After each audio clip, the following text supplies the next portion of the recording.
Good morning. मैं doctor सरला।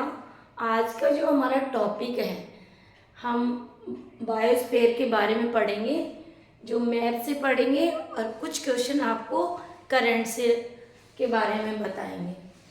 हमारे पूरे Bharat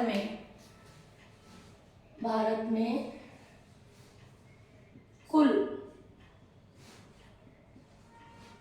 biosphere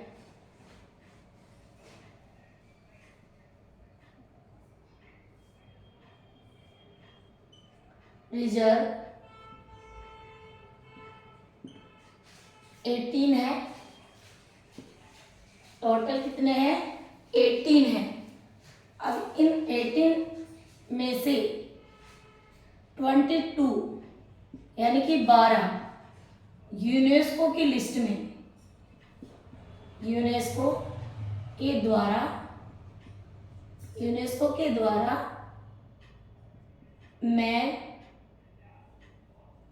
man and biosphere programme 1971 में, जो ये मैन एंड बायोस्फीयर कब चालू किया गया था? 1971 में। ओके, ये सीधा सीधा भी क्वेश्चन पूछ लिया जाता है कि मैन एंड बायोस्फीयर प्रोग्राम कब लॉन्च किया गया था। इसको शॉर्ट में बोलते हैं MAB, man and biosphere programme. और ये मैन एंड बायोस्फीयर प्रोग्राम है वो 1971 में लॉन्च किया गया था। और यदि पूछ ले कि आपका जो भारत सरकार के द्वारा इनको जैव मंडल को 1986 में घोषित किया गया था। और यदि पूछ ले कि वन्य जीव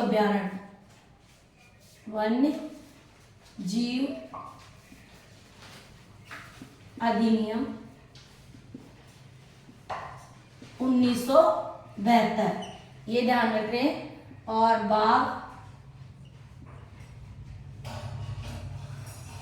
बाघ दिवस पूछ ले, बाघ अभ्यारण्य कब से शुरू किए? तो ये 1994 में। और यदि टाइगर प्रोजेक्ट पूछ ले, टाइगर प्रोजेक्ट तो 1973। मतलब इस तरह से आपको ये क्वेश्चन पे पूरा फोकस रखना है। और ये फोकस के साथ साथ, क्योंकि वो आपके क्वेश्चन पूछे जाएंगे सीधे सीधे, आपको मैथ्स में पूछे जाएंगे, असंगत में पूछे जाएंगे, तो आपको यहाँ से क्वेश्चन जरूर उठाएगा। इसलिए सीधा क्वेश्चन, इन बायोस्फीयर रिजर्व को भारत सरकार के द्वारा कब क्रियान्वित किया गया था, ये भी देख लीजिए। भारत सरकार को कब क्रियान्वित किया गया था? भारत सरकार, सीधा सीधा भारत सरकार के द्वारा जो 18 बायोस्फीयर रिजर्व है, उनको 1900, ये ध्यान रखना, 1986 में क्रियान्वित किया गया था। ये दोनों क्वेश्चन एग्जाम में आए हैं, यूपीएससी में किया गया था। क्वेश्चन ऐसे उठाते हैं। और वेरी मोस्ट है ये जो टॉपिक है बायो, हमारा आज का टॉपिक है बायो रिजर्व, भारत में जैव मंडल हमारा टॉपिक है। और वहां से ऑलमोस्टली क्वेश्चन अभी 2-3 साल से प्रत्येक कंपटीशन में एक क्वेश्चन जरूर आ रहा है। अभी यूपीएससी में भी पूछा गया था, और अभी जो सेकंड ग्रेड टीचर्स वगैरह हो रही है उसमें भी एक एक क्वेश्चन पूछा गया है। अब देखिए, अब यहाँ अपन ये 18 बायोस्फीयर है। अब 18 बायोस्फीयर में हमने सबसे पहले हम ये देख लेते हैं कि जो 12 है यूनेस्को की लिस्ट में 12 घोषित किया गया है, उनको देख लेते हैं कि कब कब घोषित किया गया है। यहाँ ये क्वेश्चन में करंट का है, तो ये करंट जो आज के पेपर में आया वो क्वेश्चन है, तो अपन इस पे बाद में करेंगे। देखिए बता देती हूँ, वैसे महाराष्ट्र सरकार के द्वारा किसे उद्योग रत्न पुरस्कार प्रदान किया गया है? जो महाराष्ट्र सरकार है जिसके द्वारा उद्योग रत्न पुरस्कार दिया जाता है वो रतन टाटा को ही दिया गया है। आज का करंट का पेपर है, रतन टाटा को ही दिया गया। इस रतन टाटा को ऑस्ट्रेलिया का जो ग्रांड ऑनर पुरस्कार है वो भी इस रतन टाटा को भी दिया गया है। तो आप ऑस्ट्रेलिया वाला, ऑस्ट्रेलिया का जो गॉड ऑनर पुरस्कार दिया गया है वो भी इस रतन टाटा को भी दिया गया है। क्योंकि आरएस में थोड़ा क्वेश्चन इजी आता है लेकिन थोड़ा टेढ़ा मेढ़ा घुमा के डीपली पूछा जाता है। तो क्लियर, महाराष्ट्र सरकार के द्वारा उद्योग रत्न पुरस्कार किसे दिया गया है? रतन टाटा को। और इन रतन टाटा को भी जो ऑस्ट्रेलिया में गॉड ऑफ ऑनर पुरस्कार दिया जाता है वो भी इसी को दिया गया है। और यहाँ पे एक क्वेश्चन और था कि अभी जो आप इसको चर्चा में रहा है, अपन जो बात करें कि भारत का पहला, ये बार बार चर्चित रहा है, पहला रिजर्व या प्राचीन, है ना, रिजर्व जैव मंडल, ये क्यों रिपीट होता है? इसका कारण देखिए, जो भारत का पहला रिजर्व और प्राचीन जैव मंडल ये केरल, तमिलनाडु,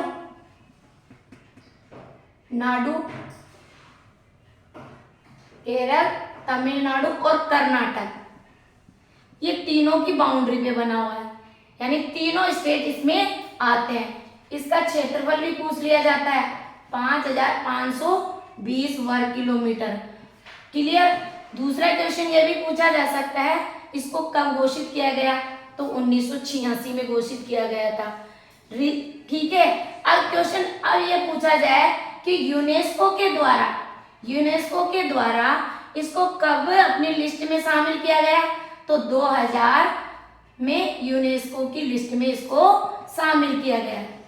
क्लियर। क्योंकि क्वेश्चन इसमें से पहला और वर्तमान का जरूर क्वेश्चन पूछते हैं, ठीक है, ये ध्यान रखें। भारत का प्राचीन पूछे, पहला रिजर्व जैव मंडल पूछे तो नीलगिरी है, कौन सा है? नीलगिरी है, ये और ध्यान रखें, नीलगिरी। और नीलगिरी भारत का पहला जैव रिजर्व मंडल है जो केरल, तमिलनाडु, कर्नाटक स्टेट की बॉर्डर है, यानी तीनों राज्य इसमें सम्मिलित किए गए हैं। नीलगिरी का जो क्षेत्रफल है, रिजर्व मंडल है, 5520 वर्ग किलोमीटर है।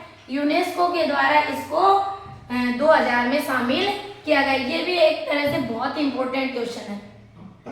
देखिए थर्ड क्वेश्चन है, चर्चा में रहा पार्क चिक ग्लेशियर कहाँ पर स्थित है? तो पार्क चिक ग्लेशियर हम लद्दाख, कहाँ पर है? लद्दाख, जो 31 अक्टूबर 2019 को क्या बना था?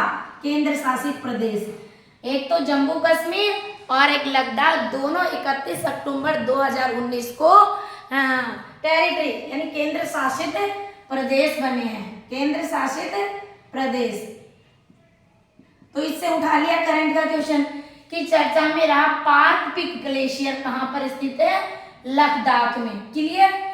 नेक्स्ट क्वेश्चन है, आयुष्मान भारत डिजिटल मिशन के तहत कुल कितने माइक्रो साइट परियोजना को शुरू किया, यानी शुरुआत की गई है? तो ये जो आयुष्मान भारत डिजिटल मिशन के तहत 100 माइक्रो साइट परियोजना को लॉन्च किया गया, टोटल 100 को। अब देखिए जो जैव मंडल है ये वेरी मोस्ट क्वेश्चन है, अब इस पे कर लेते हैं। करंट का जो भी पेपर में आता है तो हम भी इसमें आपको जो भी टॉपिक है उसके साथ कन्वर्ट कर देते, ज्वाइंट कर देते। आप चाहे तो इसका स्क्रीनशॉट ले सकते हैं और अब मैप से आपको ये टॉपिक क्लियर करते हैं। बहुत ही अच्छा टॉपिक है और किसी भी कंपटीशन में चाहे आरपीएससी को फॉलो करें या यूपीएससी को, आप जरूर यहाँ से क्वेश्चन पुटअप होंगे। अब देखिए अपन सबसे पहले तो ये जो 12 है बायोस्फीयर है, जैव मंडल है जिसको यूनेस्को की लिस्ट में शामिल किया गया MAB प्रोग्राम में। तो इसको अपन कर लेते हैं। सबसे पहले देखो, नीलगिरी जो तमिलनाडु, कर्नाटक, केरल में है, इसको शामिल किया गया है 2000 में यूनेस्को की लिस्ट में। पहले ये लिख लो, फिर 4 बचेंगे, 12 तो ही है, 6 बचेंगे, टोटल 18 हो जाएंगे। तो पहले लिस्ट वाले, क्योंकि लिस्ट का वर्जन है जो पूछा जा सकता है लेटेस्ट यूनेस्को की लिस्ट में, इन जो 12 जैव मंडल को शामिल किया है। पहला नीलगिरी है जो 2000 में शामिल किया गया, तमिलनाडु, केरल और कर्नाटक। अब देखिए, मैंने ये मैप्स इसलिए बनाया है, ये हमारा तमिलनाडु स्टेट है, आपको मैप भी याद हो जाएगा। ये हमारा केरल है, ओके, ये तमिलनाडु है, ये हमारा केरल है और ये हमारा कर्नाटक है। क्लियर? ये नक्शे में मैंने कोऑर्डिनेट डॉट लगा रखा है, ये तमिलनाडु है, ये जो भारत का दक्षिण हिस्सा है, ये पूरा दक्षिण हिस्सा है वो नीलगिरी, जैवमंडल नीलगिरी के है और ये तीनों से हैं और इसको यूनेस्को की लिस्ट में 2000 में शामिल किया गया है। दूसरा हमारा है मन्नार की खाड़ी, मन्नार की खाड़ी, बायोस्फीयर, बायोस्फीयर, मन्नार की खाड़ी बायोस्फीयर रिजर्व को कब घोषित किया गया है? मन्नार की खाड़ी बायोस्फीयर 2001 में, जो कि तमिलनाडु में है, ये तमिलनाडु में है। तो यहाँ मन्नार की खाड़ी बायोस्फीयर, बायो BR लिख दूं, BR का मतलब बायो रिजर्व। क्लियर? मन्नार की खाड़ी 2001 में शामिल किया गया। अब नेक्स्ट हमारा थर्ड है सुंदरवन, सुंदरवन, सुंदर आते ही, सुंदरवन आते ही क्या करेंगे? पश्चिम बंगाल, और इसको भी 2001 में शामिल किया गया है, पश्चिम बंगाल। अब देखिए, पश्चिम बंगाल की राजधानी कोलकाता, तो देखिए ये हमारा आंध्र प्रदेश हो, ये तेलंगाना हो गया, ये हमारा आंध्र प्रदेश स्टेट हो गया, और ये ओडिशा है, और ये पश्चिम बंगाल। देखो, ज्योग्राफी आपको पढ़नी है तो कोशिश करें कि मैप्स, पूरी तरह से तो मैप्स बनाना हमें भी नहीं आता, बट कोशिश करें और मैप से कोऑर्डिनेट करके लर्न करें। क्लियर? पश्चिम बंगाल, इसको 2001 में यूनेस्को की लिस्ट में शामिल किया है। अब देखिए, ये तो आपकी क्लियर है ही, है ना? तो आपको यह पता है कि नीलगिरी को कब रिजर्व घोषित किया गया था? 1986 में, इसको भी आपको लर्न करना है। और मन्नार की खाड़ी को कब किया गया था जैवमंडल घोषित? 1989 में। ये भी अगर डेटा याद हो जाता है तो बहुत अच्छी बात है, 1989 में। और सुंदरवन को भी 1989 में। मैं इसलिए मिक्स हो जाएगा, मैं बाद में इसके डेटा आपको रिवीजन में ले लूंगी, क्योंकि ये दोनों 2001 में यूनेस्को की लिस्ट में शामिल किए गए, और इन दोनों को 1989 में रिजर्व, बायोस्फीयर रिजर्व घोषित किया गया है। अब फोर्थ हमारा है, मैंने देखो डेटा वाइज से कलेक्शन किया था कि आपको लर्न करने में आसानी रहे। नंदा देवी, नंदा देवी। अब नंदा देवी आते ही हमारा क्या आ जाएगा? उत्तराखंड, नंदा देवी उत्तराखंड,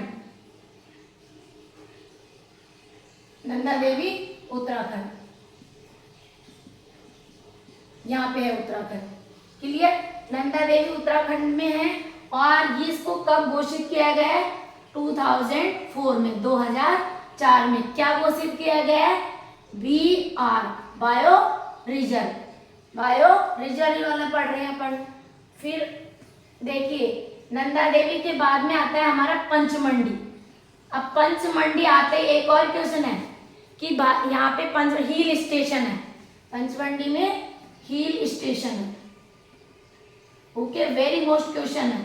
पंचमंडी हिल स्टेशन है और इसको कब घोषित किया गया है? दो बायो बीआर रिजर्व 2009 में। कब घोषित किया गया है? 2009 में। फिर हमारा पंचमंडी के बाद में आता है नोकरेक। नोकरेक, नोकरेक, नोकरेक, नोकरेक, नोकरेक, ये भी 2009 में बिहार घोषित किया गया था। अब नोकरेक कहाँ पर है? मेघालय में। मेघालय की राजधानी शिलोंग। तो यहाँ हमारा नोकरेक, नोकरेक कहाँ पे पड़ता है? मेघालय में, जहाँ गारो खासी हिल्स पहाड़ियां हैं। ओके, नेक्स्ट हमारा है Simlipal. Simlipal, Simlipal bio reserve. Simlipal, B for bio, R for reserve. Simlipal आते ही हमारा डिस्ट्रिक्ट वो स्टेट कौन सा हो जाएगा? ओडिशा राज्य। ओके, अब ओडिशा सिमलीपाल कब घोषित किया गया था? 2009 में। बायो रिजर्व यूनेस्को की लिस्ट में कब घोषित किया गया?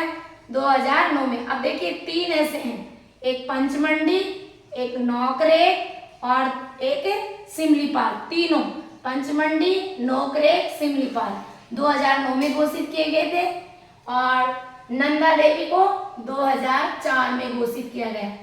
सुंदरवन को 2001 में और मनार की खाड़ी सुंदरवन 2001 में दोनों को, और नीलगिरी 2000 में। यहाँ तक क्लियर? अब देखिए ओडिशा भी बता देते हैं। सिमलीपाल ये रहा ओडिशा। ओडिशा राज्य में कौन सा जीवमंडल है? बायोस्फीयर है सिमलीपाल, सिमलीपाल, सिमलीपाल, सिमलीपाल। अचानक मार, अचानक मार, अमर कंटक, अचानक मार, अमर कंटक। देखिए अचानक अमर का BR बायो रिजर्व है। अचानक मार अमर कंटक, अचानक मार अमर कंटक बायो रिजर्व। इसको घोषित किया गया है यूनेस्को की लिस्ट में 2012 में। और ये कहाँ पड़ता है? ये है छत्तीसगढ़ और मध्य प्रदेश। अमरकंटक MP में आ गया, अचानक छत्तीसगढ़ में आ गया, इसलिए ये दोनों स्टेट की बॉर्डर पे है। और इसको यूनेस्को ने अपनी लिस्ट में कब शामिल किया गया? 2012 में। अब देखिए ग्रेट निकोबार, ग्रेट निकोबार। अब कहीं कहीं महान निकोबार भी लिखा होता है, तो इतना सा तो आपको उलझना नहीं है। ये हमारे साउथ इंडिया में पड़ता है और सबसे दक्षिणी हिस्सा है। ये सारा सबसे दक्षिण हिस्सा है great Nicobar, great Nicobar. India का पूरा साउथ का हिस्सा क्या है? ये सबसे दक्षिण हिस्सा है नेपियर पेम्पारा रोबी। ये नेपियर पेम्पारा, ओके, नेपियर पेम्पारा और रोबी इसमें आते हैं। और इसको हमारी यूनेस्को की लिस्ट में बिहार को कब घोषित किया गया था? कब घोषित किया गया है ग्रेट निकोबार को? 2013 में, 2013 में। ये यहाँ केरल राज्य, इसमें नहीं है ग्रेट निकोबार में, कहीं आप इसको पढ़ लो। क्लियर? ये तो नक्शे में मैंने जो नीलगिरी है उसको कोऑर्डिनेट किया है। समझ के पढ़ना है, बहुत अच्छा है। एक बार दो बार पढ़ने के बाद में कभी नहीं भूलोगे मेरे से। ग्रेट निकोबार आते हैं हमारी अगस्त मलाई, अगस्त्य मलाई, अगस्त्य मलाई, अगस्त्य मलाई। पहाड़ियों से भी चर्चित रही है, आप इसको ऐसे याद कर सकते हो पहाड़ियों से। अगस्त्य मलाई, इसको 2016 में BR बायोस्फीयर 2016 में अपनी यूनेस्को की लिस्ट में, ये मैं दे रखा है यूनेस्को की लिस्ट में शामिल होने वाले बायो रिजर्व घोषित करने वाले सन नहीं है। अब वापस में हम बायो रिजर्व सन वाले बताएंगे। पहले तो यूनेस्को की लिस्ट में कब इनको शामिल किया गया? 2016 को। और ये कहाँ पर है, ये अभी आ गया केरल। केरल और केरल की अगस्त पहाड़ियाँ, अगस्त मलाई पहाड़ियाँ। ओके, और इसका तमिलनाडु की बॉर्डर भी है, कुछ हिस्सा तमिलनाडु में भी आता है। यहाँ तक क्लियर। अब हमारा नेक्स्ट है 11 वाला। अब ये अगस्त मलाई के बाद में देखिए कंचनजंगा, कहीं कहीं ये भी आ सकता है खगचेदजोगा, खगचेदजोगा। तो कंफ्यूजन में नहीं होना, कंचनजंगा आते ही क्या कर देंगे, सिक्किम। और ये हमारा छोटा सा स्टेट है सिक्किम, क्षेत्र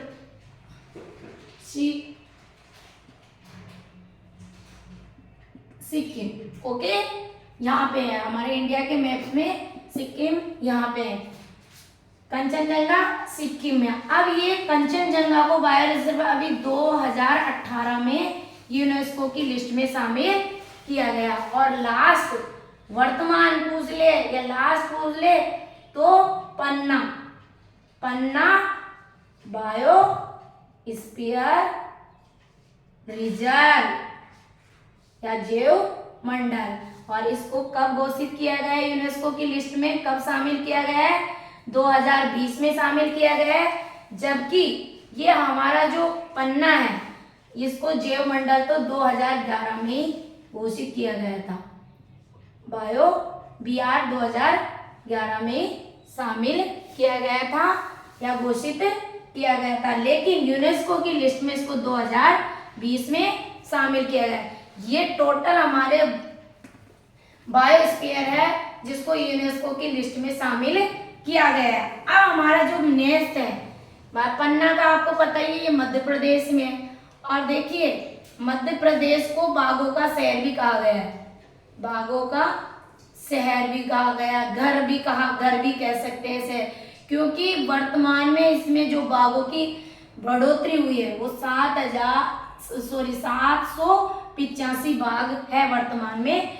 मध्य प्रदेश में कितने बाघ हैं, 785 इसमें है। टोटल बाघ से अपने कोऑर्डिनेट किया है, यानी कि इस पन्ना में की बात करें तो पन्नाओं में कितना है, 56। इस पन्ना में कितने बाघ रहते हैं, 56। ये भी चीज पूछ ली जा सकती। तो पन्ना है।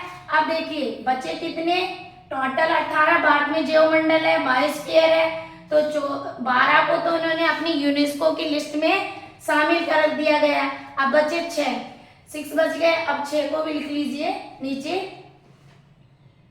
13 से जिससे लर्न हो जाएगा। ये 12 तक तो यूनेस्को की इसमें 13 है शेष अचलम, शेष चलम से अचलम, ऐसे याद रखते हो, चलम जो हमारे दादाजी यूज करते थे वो चलम, शेष चलम की पहाड़ियां। और शेष चलम आते ही आप क्लियर आ जाएंगे आंध्र प्रदेश में है।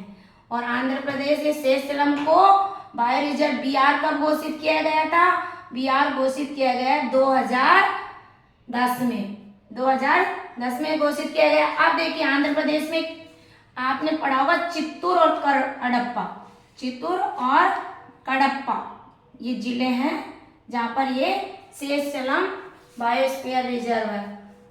नेक्स्ट है कोल्ड डेजर्ट।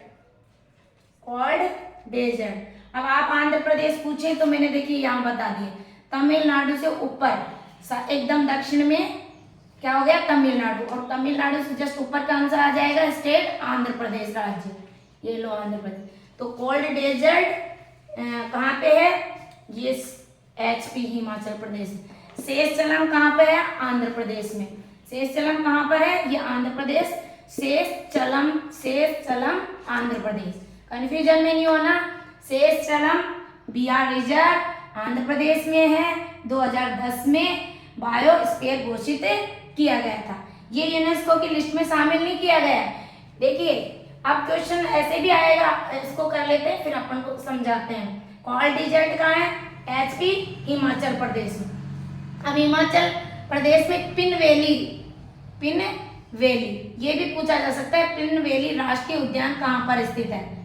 हिमाचल प्रदेश में। अब देखिए ये हो रहा है हिमाचल, ये आपका जम्मू कश्मीर स्टेट हो गया, ये आपका लद्दाख हो गया, और इसके नीचे इधर तो आप लेफ्ट में तो हरियाणा, और इधर राइट में एचपी हिमाचल प्रदेश। और हिमाचल प्रदेश में कोल्ड डेजर्ट यानी ठंडा रेगिस्तान बोल दीजिए।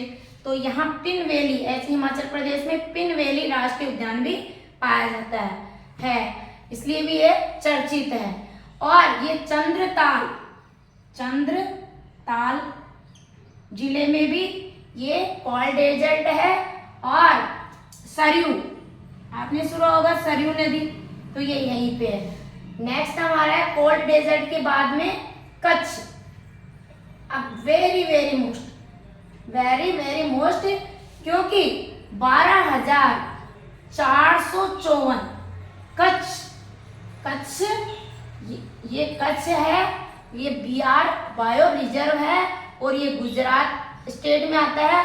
और भारत का, देखिए भारत का सबसे बड़ा क्या है?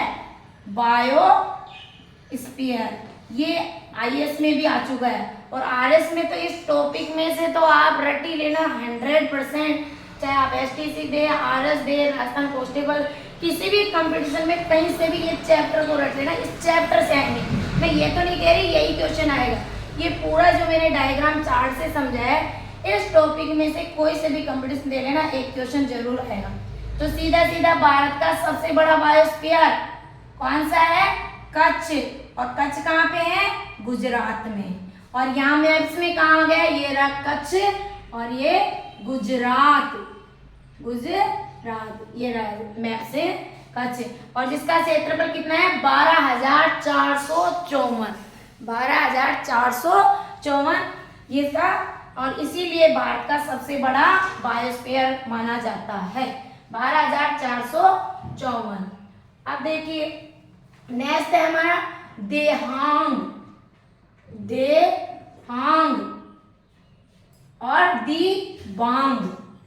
अब देहांग दिबांग आते ही क्या हो जाएगा? अरुणाचल प्रदेश। ये हमारा बिहार बायो रिजर्व है, देहांग और दिबांग अरुणाचल प्रदेश। ये रहा बाहर का हिस्सा Arunachal Pradesh, AP Arunachal Pradesh. Dehang Dibang biosphere bio reserve, और ये अरुणाचल प्रदेश में है। और फिर आता है डिब्रू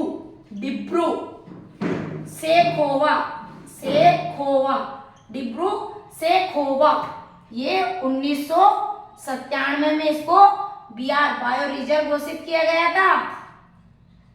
डिब्रू सेखोवा तिनसुकिया जिला। और ये तिनसुकिया जिला किसमें है? असम राज्य। तो डिब्रू सेखोवा कौन से स्टेट में है? असम में।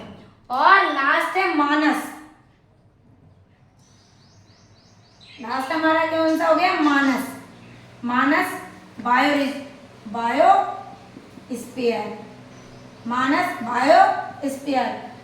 बायोस्फीयर को कब घोषित किया गया था? बायोस्फीयर 1989 में। और मानस कहाँ पर है?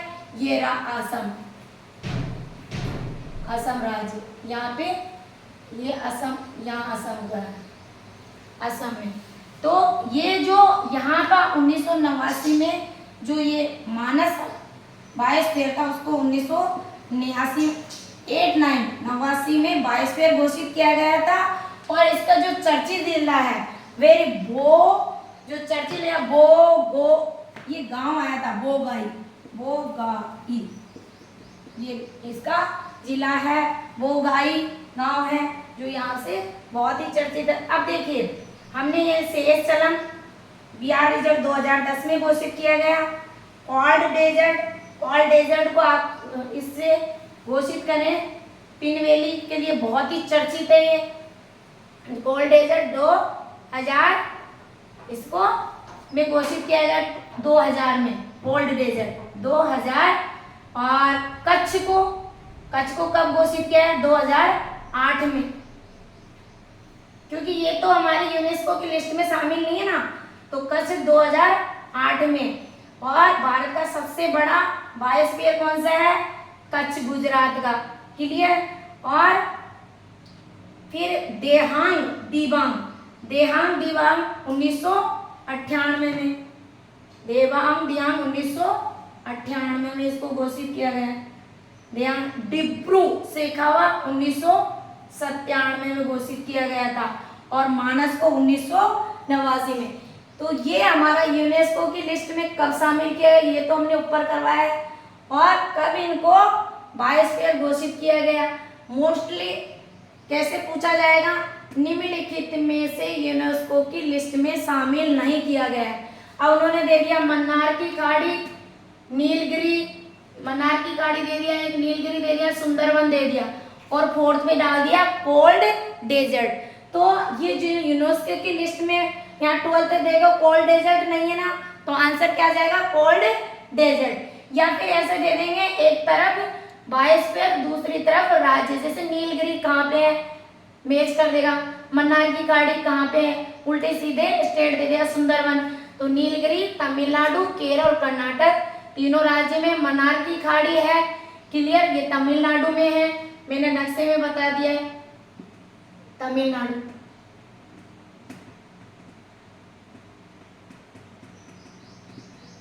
तो ये नक्शा याद कर लीजिए, नक्शा जब तक नहीं, ये राजस्थान है। मैंने इसलिए नहीं भरा क्योंकि जिन जिन में बायोस्फीयर 18 बायोस्फीयर है वहाँ मैंने उनको मैप में ही अटैच किया है, बाकी को खाली छोड़ा है ताकि आप कंफ्यूजन में नहीं रहे। यदि आपको टॉपिक अच्छा लगा तो कमेंट्स करिए और शेयर भी कीजिए, सभी स्टूडेंट लाभान्वित हो सकेंगे। थैंक यू सो मच और सब्सक्राइब कीजिए।